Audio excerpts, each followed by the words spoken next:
first-time triple tie winner at PMP's Best Actress Awards, sina Ate Guy, Maricel, and Ate V.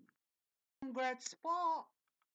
Welcome back po muli sa aking channel. Kung first time po ninyong manood, don't forget to click like and subscribe.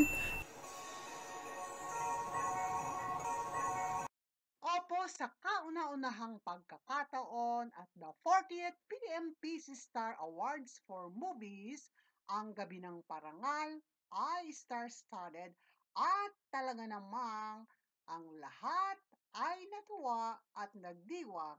For the first time, PMPC Triple Tie winner Best Actress sina Ate Guy, Ate V, and the Diamond Star. Sabay naman tayo, kinakabahan kasi ako. Okay, let's do this. The star for Movie Actress of the Year goes to... For the very first time in Philippine Awards history, we have a triple tie! Congratulations!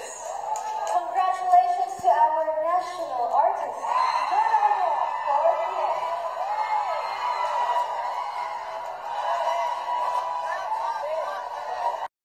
At iyan nga po, gaya ng kanilang tinuran, for the very first time ay nangyari ito at for the very first time, triple or triple tie ang mga nagwagi ng Gabi ng Parangal at PMPC's 40th Awards Night. At yan nga po, hindi man nakarating si Ate V, mayroong tumanggap ng karangalan para sa kanya. Muli, congratulations po sa inyo at mabuhay po kayo. Maraming salamat po